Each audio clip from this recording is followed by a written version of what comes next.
you're not eligible for disclosure. But I just, to me, that doesn't make any sense. So just because I pled non-consent, or I needed to plead non-consent, to me, like, I don't go out and get into trouble all the time. I'm no criminal. So to me, like, I didn't know those things, and I don't believe that those things were communicated to me, that I had to plead a certain way. So that way, later down the road, when I'm trying to get it off my record, and it's not even about bettering my life is better than it ever has been before. It's not about me trying to, it is better. And the fact that I didn't know that, I don't feel like I should be tormented or felt, disciplined, because I didn't know exactly how to plead, because I haven't ever been through this before, if that makes sense. I've never been through this before. So to me, I shouldn't be disciplined or held against my will because I didn't know exactly how to plead. I've never done this before, and I don't have guidance on how to plead because I don't know a bunch of criminals just hanging out telling me how to work the courts. So to me, it's kind of messed up because I don't know exactly what to say or when to say it.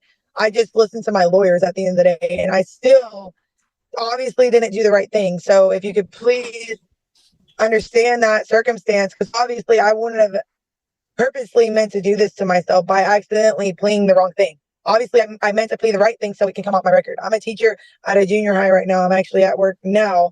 I have 2 little kids. I'm trying to teach my business, but obviously I just want it to be non-disclosure so I don't have to ever file for this anymore, and it doesn't have to stay with me for the rest of my life. Like, God forgives, Well, you need to understand, I forgive, though, other people forgive. no, So I know that you're upset with the news, but a couple things. Number one, no one forces anyone to plead guilty around here.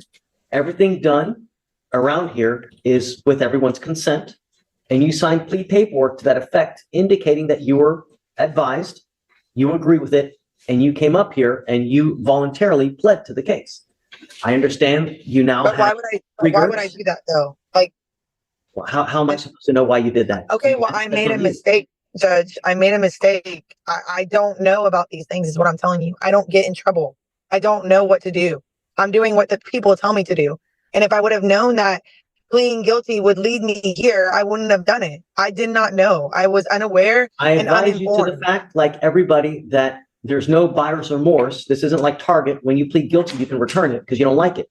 This is a lifetime decision, and every person that comes up here, we ensure that they understand that they are making a lifetime decision. Once you plead guilty, that's it. If you have any issues, you can always go back and talk to the person who represented you. But I'm telling you now that that was 6 years ago. It is what it is. I don't even remember who represented me. You should be able to look it up, and you should be able to find. Okay. I will say this, I will say this, that the type of remedy